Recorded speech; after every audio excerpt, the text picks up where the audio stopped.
Saudara-saudara yang terkasih di dalam Tuhan, lagu Tuhanku Bila Hati Kawanku yang baru kita dengar tadi diambil dari Kidung Jemaat 467 dan diciptakan oleh seorang bernama Charles Hutchinson Gabriel. Siapa Charles Hutchinson Gabriel? Dia dilahirkan di Iowa, Amerika Serikat pada tahun 1856 dan dibesarkan di sebuah peternakan.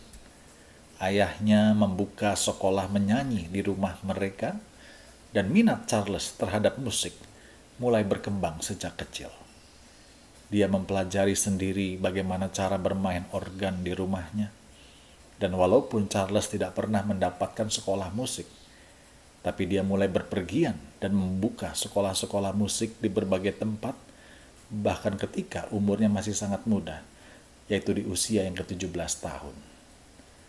Suatu hari, Charles mengatakan kepada ibunya bahwa dia akan menulis sebuah lagu yang akan dikenal oleh seluruh dunia. Tapi ibunya mengatakan kepada dia, "Anakku, aku lebih suka kamu menulis sebuah lagu yang akan menolong orang-orang." Sejak saat itu, Charles terketuk hatinya untuk melayani sebagai pengurus musik di gereja Metodis. Dan ketika dia melayani sebagai pengurus musik di situ, Charles diminta menulis lagu-lagu untuk perayaan misi gereja Metodis. Dengan bekal kemampuannya itulah, Charles banyak menciptakan lagu-lagu him. Lagunya begitu dikenal di berbagai penjuru dunia, dan banyak sekali diterjemahkan ke berbagai bahasa. Secara keseluruhan, Charles menulis dan mengarang 7.000 him dan 23 kantata. Lagu-lagunya akrab di telinga kita, banyak kita nyanyikan di dalam ibadah-ibadah kita.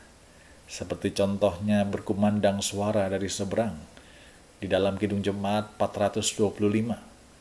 Ada juga di dalam Kasih yang Teguh, NKB 23. Kemudian ada juga Ku Berserah kepada Allahku, NKB 128. Ada juga Makin Serupa Yesus Tuhanku, NKB 138. Dan masih banyak lagi. Dan tentunya termasuk lagu yang tadi sudah kita dengarkan, Tuhanku Bila Hati Kawanku. Ya, menarik saudara-saudara, apa yang dikisahkan di dalam lagu Tuhanku Bila Hati Kawanku.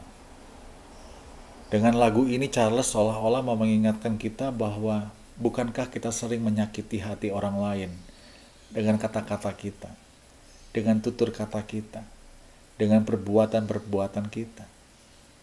Dan lagu ini mau mengajak kita untuk kita datang kepada Tuhan, mengaku dengan jujur, membawa segala penyesalan kita, bahwa mungkin kita pernah melukai orang lain dengan tingkah laku dan tutur kata kita.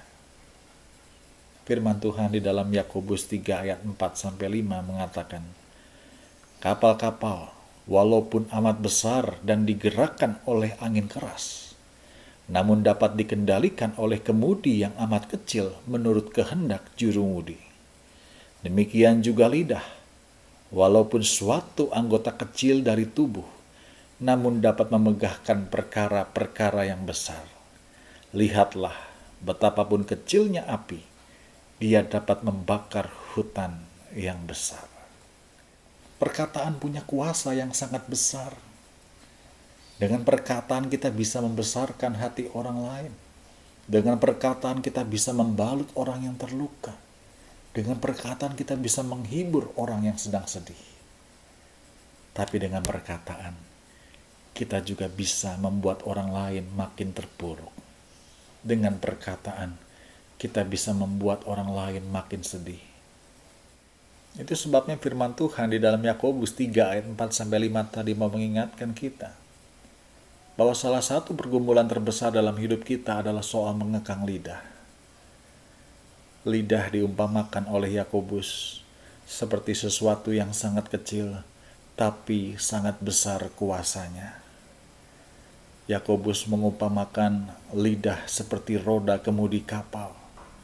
Roda kemudi kapal itu diameternya kecil, mungkin hanya 50 cm atau 1 meter.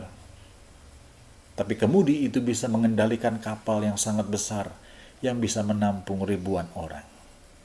Demikian juga dengan lidah. Dengan lidah yang berukuran kecil, kita bisa mengucapkan perkataan-perkataan yang mengubah banyak hal. Kita bisa membuat orang lain tersanjung, tapi kita juga bisa membuat orang lain tersandung.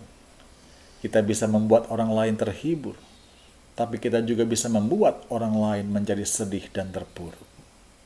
Kita bisa mengeluarkan kata-kata berkat, tapi dengan lidah kita juga bisa mengeluarkan kata-kata kutuk. Bukankah banyak relasi yang tadinya harmonis dan indah harus menjadi rusak dan hancur karena ketidakmampuan kita di dalam mengekang lidah, di dalam keluarga, di dalam pekerjaan, di dalam pergaulan, bahkan juga di dalam pelayanan dan bergereja. Ada berapa banyak orang yang sakit hati karena perkataan kita, atau juga mungkin kita menjadi korban sakit hati karena mungkin lidah orang lain yang tidak bisa dikekang dan kemudian menyakiti hati kita. Seorang pengkhotbah, Thomas Watson, dia pernah menulis, Tuhan telah memberi kita 2 telinga untuk mendengar, tetapi hanya 1 lidah untuk berkata-kata. Ini menunjukkan bahwa kita harus lebih cepat mendengar daripada berkata-kata. Tuhan bahkan telah membuat pagar ganda untuk memagari lidah kita, yaitu gigi dan bibir kita, untuk mengajarkan supaya kita waspada dalam berbicara dan tidak menyerang orang lain dengan lidah kita. Mari saudara yang terkasih di dalam Tuhan, dengan lagu Tuhanku Bila Hati Kawanku, Charles ingin orang yang mendengar lagu itu dan menyanyikannya menjadi sadar bagaimana kita menggunakan kata-kata, bagaimana kita mengeluarkan kata-kata kepada orang lain. Apakah kata-kata yang penuh berkat? Apakah kata-kata yang benar-benar menghibur dan menguatkan? Ataukah justru kata-kata yang melemahkan orang lain? Kata-kata yang tidak lagi memberikan semangat? Kata-kata yang justru malah membawa kesusahan dan sakit hati kepada orang lain. Mari terus belajar untuk berkata-kata dengan tuntunan Tuhan, karena dengan tuntunan Roh Kudus kita bisa membangun iman, kita bisa menghibur sesama, menguatkan sesama, dan menjadi berkat dengan kata-kata yang kita ucapkan. Tuhan memberkati kita semua. Amin.